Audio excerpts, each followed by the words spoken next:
Salamlar, necəsiniz?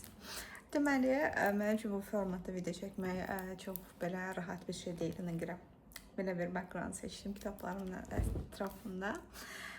Və düşündüm ki, biraz komfort zonumdan çıxıb video formatında çəkim bunu. Bu əslində bir mənə gələn suallara cavab videosudur. Hansı ki, bir çox insan mənim paylaşdığım ingilis dili materialları görəndə mənə yazmışdı ki, ingilis dili ümumiyyətlə necə öyrənmisiniz? Düşünmürdüm də ki, doğrudan da bu sualın cavabı çox adamda yoxdur. Amma ki, mən fərqinə vardım ki, mənim istifadə etdiyim metod çox sadə, çox əyləncəli və qısa zamanda çox effektiv nəticə verən bir metoddur. Ona görə istədim bunu sizinlə paylaşım. İlk öncə istərdim ki, kiçik bir tarixçəsini danışım ki, mən necə öyrəndim ingilis dilini. Bildiyiniz kimi bir çoxunuzu mən Adam Universitetini bitirmişəm. Adam Universitetində isə ümumiyyətlə təhsil 100% ingilis dilindədir. Amma mən adi normal məktəbdən məzun olduğum üçün ingilis dilim super deyildi və heç bir ingilis dili belə kampına ya məktəbinə də getməmişəm. Sadəcə dim imtahanına. Ancaq Dövlət İmtahan Mərkəzinin tələblərinə uyğun bizim vaxtımızda da, bizim vaxtımız biraz gec oldu, amma o vaxtda ümumiyyətlə dinləmə imtahanı da yox idi. Bilmirəm, deyəsən speaking də var imtahan mərkəzində. Mən ancaq qrammatika, biraz da oxumanı bilirdim, sözləri falan bilirdim, amma basic səviyyədə. Universitetdə oxumaq üçün isə daha çox həm dinləmə qabiliyyətiniz yaxşı olmalıdır. Yəni İngiliscə dinləyib anlaması, oxumaqdan deyil, çünki dərslərə ingilis dilində qulaq asacaqsınız. Və ümumiyyətlə danışıq qabiliyyətiniz ki, özünüzü ifadə edə biləsiniz. Bu iki tərəf məndə çox zəif idi. Hansı ki, düşünürəm ki, Azərbaycanda yaşayan və sadəcə imtahan üçün öyrənənlərin bir çoxunda bu problem var. Və mən fokuslandım bunu çox qısa zamanda inkişaf etdirməyə. Çünki semestr imtahanı verəcəydim. O imtahandan listeninglə balım çox aşağı gəlirdi. Biraz da keçsə kəsiləcəkdim, amma bunu eləyə bilməzdim. Risk almırdım. Və mən nə etdim? Araşdırmaya başladım ki, ən qısa öyrənmə metodları hansılardır? Və məndən soruşsaz ki, niyə mənim bu metodlara ehtiyacım var? Niyə belə bir iş yoxmasın? Adam balası kimi gedib standart metodla dil öyrənmirəm. Çünki mən dil öyrənməyi çox da sevən bir insan deyiləm. Mən ümumiyyətlə dilə yatımlı bir insan deyiləm də. Yəni öyrəndiyim ingilis və rus dilləri olub, hansı ki, sadəcə bu metodları tətbiq edərək öyrənmişəm. Qrammatika öyrənməkdən zəhləm gedir. Heç sevmirəm əzbərləməyi qrammatikanı. Bir də ki, söz əzbərləməyi anlamıram. Yəni insanlar sözü necə əzbərləyir, heç bir fikrim yoxdur. Mənim beynim proses eləmir. Nə bilim, 50 söz öyrəndim, 20 söz öyrəndim, günə 5 söz öyrəndim sadəcə. Mən də alınmayıb. Ola bilənlər varsa təbrik edirəm, doğrudan da, yəni qibtə edirəm sizə. Məndə alınmayıb, alınacağını da düşünmürəm heç vaxt. Məndə ancaq kontekstdə işləyir ki, mən onu harasa otuzdurum beynimdə. Yəni bir hekayənin bir parçası kimi məndə nə ilənsə əlaqələnsin. Həyatımda olan, istifadə etdiyim bir şeylərlə əlaqəli olanda mən onu öyrənirəm. Amma əzbərliyim, nə bilim, mənə gətirsəz ki, həkim terminologiyası ingilisində öyrənə bilmərəm, mümkün deyil. Bilmirəm, bu yaddaş problemidir, ya mənim biraz tənbəliyim ola bilər. Amma bunlar nəyə gətirir? Mən sizə gözəl metodlar öyrədirəm bunun sayəsində. Birinci sizə deyəcəyim metod, hansı ki, çox əyləncəlidir, seriala baxmaq. Burada kino demirəm, video demirəm, çünki niyə? Niyə sırf seriallardan söhbət gedir? Birinci kriteriyamız serial olmaqdır. Ona görə ki, seriallarda siz ən azından bir sezon bir şeyə baxırsınız da, bir neçə bölümə baxırsınız. Bir sezon, hətta çox tövsiyə edərdim ki, mən o vaxtı seçmişdim nəyi? Vampire Diaries deyə bir serial var idi. 8 sezon, hərəsində də 23 bölüm var idi. İndi desəz baxmaram bəlkə də. O serialı mən baxıb qurtardım. Mən o serialı bitirəndə mənim dilimə qabiliyyətim, yəni dinlədiyim İngilizcə sözləri anlama qabiliyyətim çox daha yüksəlmişdi. Çünki təsəvvür edin ki, 8 sezon 23 bölümdən edir 160 bölüm. Onun da hərəsi 40 dəqiqə. Mən bu qədər ingilis dilində kontentə məruz qalmışam. Və burada da əsas film və video seçməməkdə məqsədimiz odur ki, siz davamlı eyni sözlərə məruz qalasınız. Məsələn, bu vampir serialı idi, vampirlər haqqında. Yəni, o vaxt mənə maraqlı gəldi, trend o idi. Siz o mövzunun ətrafındakı sözləri o qədər eşidirsiniz ki, eyni sözlərə artıq siz lüğətdən baxmağa da ehtiyac yoxdur. Siz hər dəfə o sözləri eşidə, bir dəfə tutmursunuz nədir, 2 dəfə, 3-cü dəfə kontekstdən tutacaqsınız da, yəni göstərir ki, nədir. Məsələn, mənim ilk öyrəndiyim söz coffin sözü idi ingilis dilində o serialdan, hansı ki, şey deməkdir, nə deyil ona, qəbir də deyil, tabut Tabut deməkdir. Məsələn, mənim ingilis dilini öyrənmişsiniz tabutu. Çünki bir dəfə göstərdi, iki dəfə, üçüncüdə bildim ki, bu tabutdan söhbət gedir. Və ilk qaydamız odur ki, özünüzə serial tapırsınız. Hansınki janrını siz bəyənirsiniz. Romantik ola bilər, mövzusunun heç bir fərqi yoxdur. Romantik ola bilər, bilmirəm nə sevirsiniz də. İndiki ola bilər detektiv çox maraqlı gəlir mənə. Neçə sezon olsa baxaram və yaxud action seriallar ola bilər. Любой mövzuda ola bilər ki, serial olsun. Birinci kriteriyası odur ki, mövzusunu sevməlisiniz. Sırf ingiliscə öyrənəcəm deyə baxmırıq seriala. Sevdiyimiz serial tipinə, hansı ki biz maraqlıdır, onsuz da baxacağıq. Onu sadəcə ingiliscə baxmağı seçirik. İngilis dilinə baxanda da bir neçə serialları deyərdim ki, məsələn, çox məşhur var. Friends, çox adam bu serialdan başlayır, amma əslində bu serialın ingilis dili çox çətindir. Çox sürətli danışırlar, çox yəni Amerikanın ingilis dilindən danışırlar, sözləri kəsə-kəsə danışırlar. Hansı ki, sizə çox çətin gələcək. Bu serialı əsla tövsiyə eləmirəm. Çox məşhur olduğu üçün adını çəkdim bu arada. Məsələn, Big Bang Theory var. Bunu da mən səhv edib açıb baxmışdım. Sonra gördüm ki, yox, heç nə başa düşmürəm. Çünki bu serial nə qədər də biraz komediya da olsa, orada fizika, kimya, biologiya kimi terminologiyadan da istifadə olunur. Çünki o başroldakıların rolu budur da, onlar scientistlər və bu insanları başa düşmək mənə çətin gəlir və siz də motivasiya olacaqsınız. İlk öncə odur ki, mövzu sizə doğrudan da maraqlı olan. Çalışacağım ki, bu mövzuda tapa bildiyim serialları da linkləyim, hansı ki, mənə maraqlıdır. Məsələn, Netflix account açmağınızı çox tövsiyə edirəm, çünki Netflixdə nə yaxşıdır və bu da gələcək ikinci kriteriyamız seriallar üzrə. Necə edirik? Birinci açırıq, mütləq səs hissəsini ingiliscə qoyuruq. Heç bir halda türkcə dublyaj, azərbaycanca, rusca dublyaja baxmırıq. Çünki biz burada məqsədimiz dinləmə qabiliyyətini istifadə etməkdir. Amma ola da bilər ki, siz ilk dəfədən dinləyəndə anlamayasınız, çünki təzə başlayırsınız. Nə edirik? Birinci, filmləri bu formada tapırıq və Netflixdə bu funksionallıq daha çox var. Səs olaraq seçirik ingilis dilini, amma altyazı olaraq sizin bildiyiniz bir dili. Rusca ola bilər, Azərbaycanca ola bilər, Türkçə ola bilər. Bu dildə seçirik ki, siz burada vacib deyil ki, sözləri bir-bir oxuyasınız, hər şey başa düşəsiniz. Əsas odur ki, o serialı başa düşəsiniz. Necə ki, kinoteatrda gedib bir şeyə baxanda onu altyazı ilə baxa bilirsiniz bilmədiyiniz dildə. Bu normaldır. Ona görə biz nə edirik? İlk öncə ingiliscə səs və bildiyimiz dildəki altyazı ilə baxırıq. Bu birinci mərhələmizdir. Bir müddət sonra siz görəcəksiniz ki, artıq rahat gedir. Yəni dinləməyiniz bu ola bilər ki, bir adam üçün 5 bölümdür, bir adam üçün 2 sezondur. Fərq eləmir, hərənin öz sürəti var. Nə qədər baxmağınızdan digər deyəcək metodları da istifadə eləməyinizdən çox şey asılıdır. İlk öncə gəlir, bildiyimiz dildə subtitrla baxırıq. İkinci mərhələ ingilis dilində səs və ingilis dilində altyazı ilə baxırıq. Bu zaman isə siz artıq dinlədiyiniz sözü həm də gördüyünüz üçün beyninizdə assosiasiya qurulacaq və daha da sürətlənəcəksiniz. İngilis dilində söz bazanız artır ilk mərhələdə. İkinci mərhələdə isə artıq güclənir bu baza. Ola bilər ki, tövsiyə edirəm ki, hər sözü lüğətdən baxasınız, hər dəfə araşdırasınız, lazım deyil. Yəni, hamımız çox ağıllı insanlarıq, məğzindən bu da ki, yəni serialda da baxıb tutacaqsınız nədən gedir söhbət. Çox fantastika da deyil.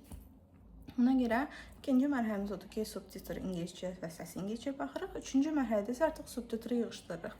Burada isə beyniniz biraz əziyyət çəkəcək, bir müddət çətin olacaq.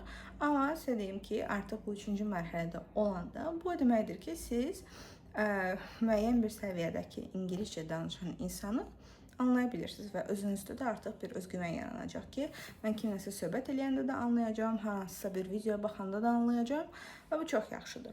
Seriallar üçün Netflix var, Amazonda bilmirəm subtitrlar nə dərəcədə yaxşıdır, Netflixdə normaldır. Başqa saytlar da ağlıma gəlmir, Netflixdə məncə çox seçim olduğu üçün də yaxşıdır və janr çoxdur. Bu cəhətdən və orada subtitr olan dillər də çoxdur sayı və istənilən formada dəyişdirə bilərsiniz, geri qaytara bilərsiniz. Bu çox əyləncəli metoddur. Bununla bağlı şərhlərinizi gözləyəcəm ki, kimləri yoxlayıb. Məndən ingilis dilini necə öyrəndin sual verənlərə də hamısını bunu deyirəm. Hətta mən rus dilimi belə inkişaf elətdirmişəm. Hardakı gördüyüm seriallara baxaraq, dinləyərək və özümü məruz qoyaraq. Yəni Bizdə universitetdə də istifadə olunan metod əsas oydu ki, siz məsələn Azərbaycanca sual verirsiniz kiməsə, o sizə cavablandırmırdı və siz məcbur olurdunuz ki, fikrinizi ifadə eləməyə. Yəni bu biraz psixoloji tərəfdir də ki, insan məcbur olmadığı müddətcə heç nə eləmir. Siz ola bilər ki, qaçmağı sevmirsiniz, amma kimsə sizi qovalayanda çox da yaxşı qaça bilirsiniz. Yəni qaçmayan bir insan belə təhlükə altında qaçmağı öyrənir.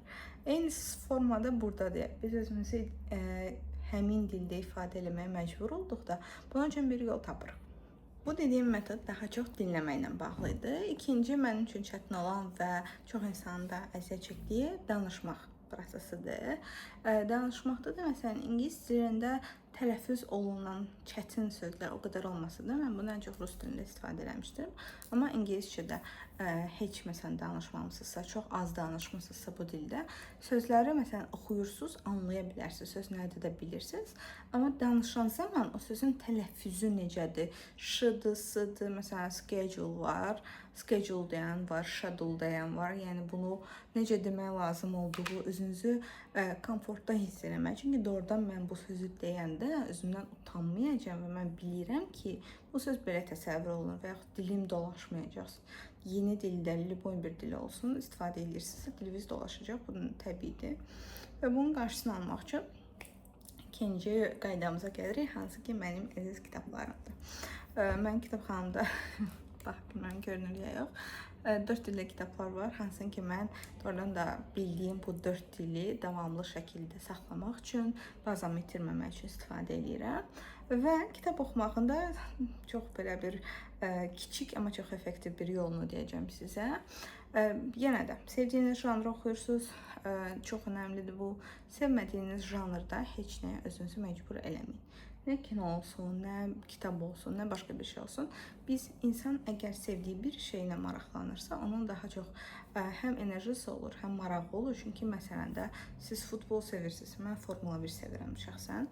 Formula 1 ilə bağlı liboy kitaba da, nə bilməm, ispan dilində olsun, yenə də özümə biraz əziyyət verib tutmaya çalışır. Çünki ayda görən məlumat nə demək istəyir orada mənə.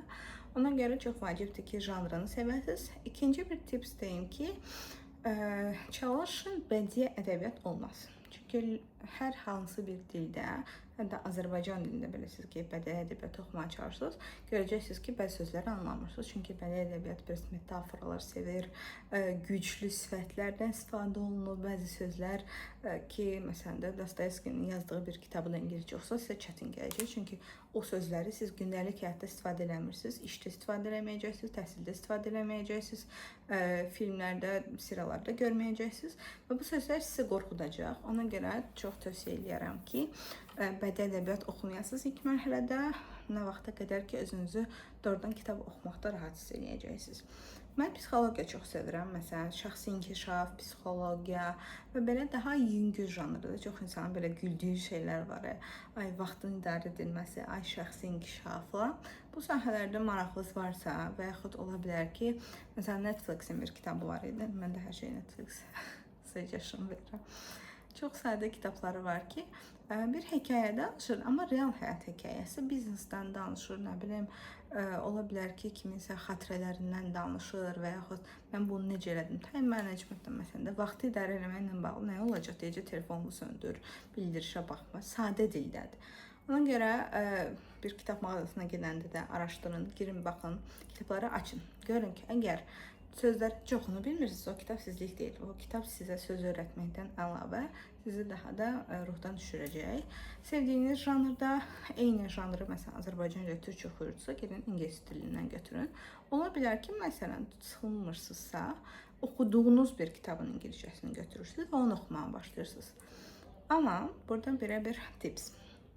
Oxuyanda ürəyimizdən oxumuruq. Çox insan neyinir? Kitabı götürür, prosto ürəyindən oxuyur. Biz nə edirik? Nə qədər özümüzə cringe gəlsin də, nə qədər özümüzü belə, ay, çox şey, adamın öz səsi özünə bəzən qıcıq gəlir də. Nə edirik? Kitabı açırıq və səslə oxuyuruq. Sözləri tələsmədən, yavaş-yavaş, bir-bir oxuyuruq səsli şəkildə ki, tələsmirik ki, dilimiz öyrəşsin o dilə, ki, o sözləri formalaşdırmaq, səsləri ehtiyacınız varsa, məsələn, onlayn kitablarda səsləndirmə də edə bilərsiniz. Любой bir, məsələn, Google Translate-in özündə də var. Cümləni götürürsünüz, atırsınız, o sizin üçün oxuyur onu üzdən. Bununla bağlı çox proqram da var. Cümləni üzdən oxuyur və üzdən oxuyarkən də siz onun tələffüzünü öyrənirsiniz. Ola bilər ki, məsələn, eyni kitabı həm səsləndirməsindən qulaq asasınız, həm kitabı oxuyasınız.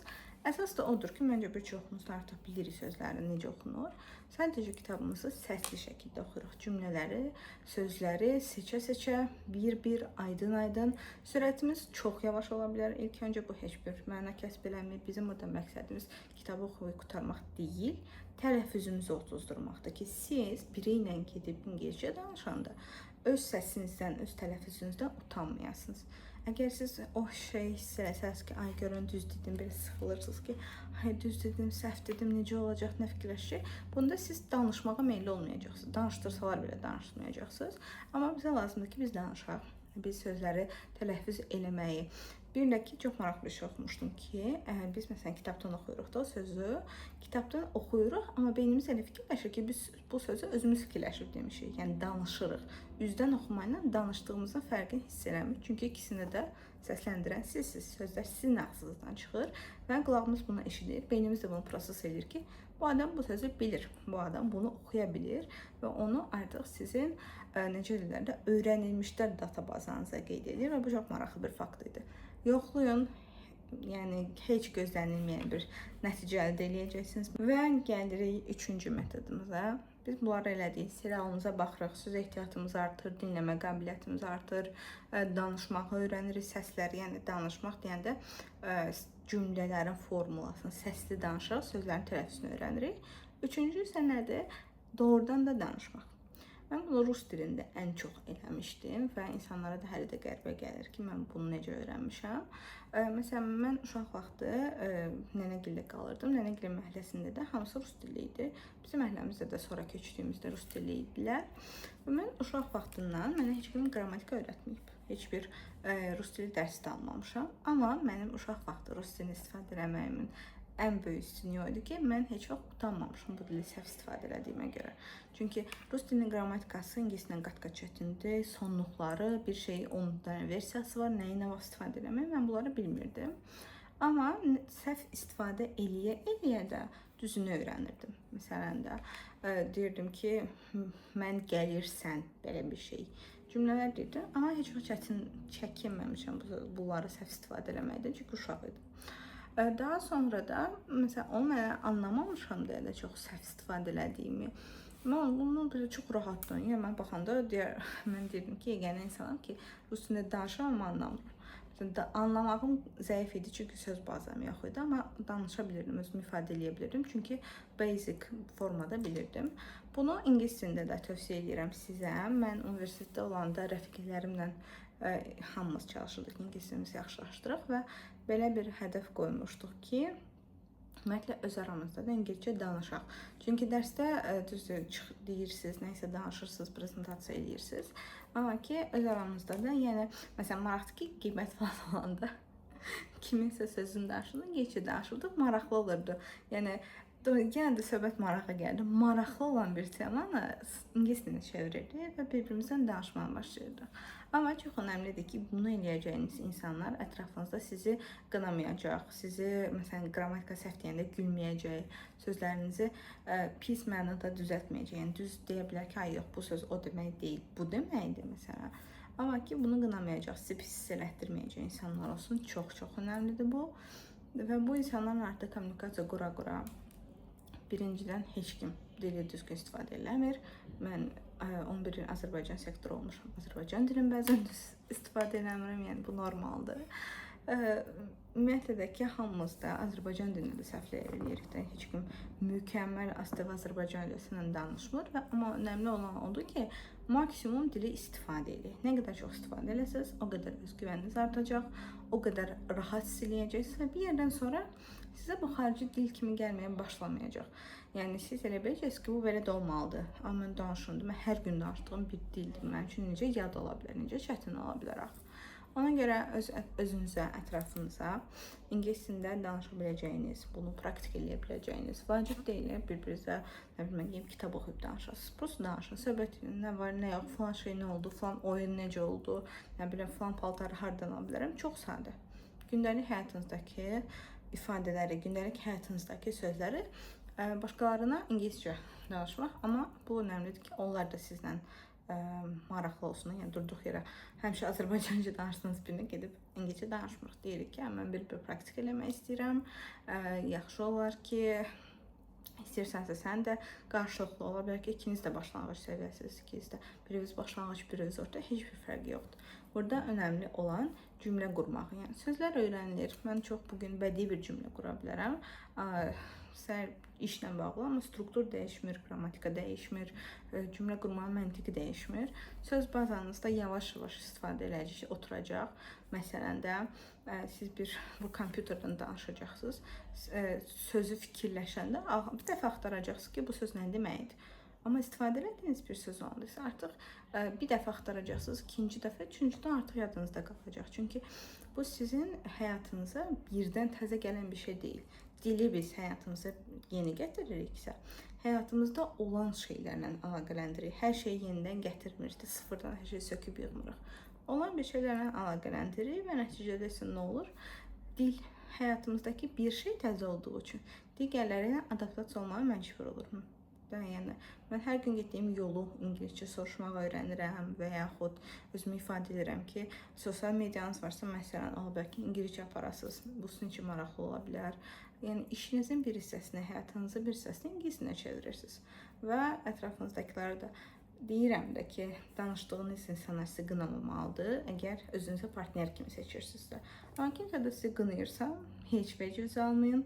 Yəni hər insan bu yolu keçir. Ola bilər ki, mən olurdu ki, rusca story yazanda mən yazırdı ki, falan şeyin qrammatikasını səhv yazmısan, ay nə bilim, kişi cinsində yazmısan, qadın cinsində yazmısan. Okey, mən bunları öyrəndim. Amma ki, mən həyatımda çox ciddi bir şey dəyişdim. Yox. Mən rus dilimdə bağlı özgüvənimə, ingilis dilinə bağlı özgüvənimə təsir edimi? Yox. Mən neçə il artıq ingilis dilini istifadə edirəm. 5 il universitet oxumuşam. İndi yaşım çıxacaq. 5 il universitet oxumuşam. Ondan sonra 4 il sırf ingilis dili və rus dili olan mühitdə işləmişəm.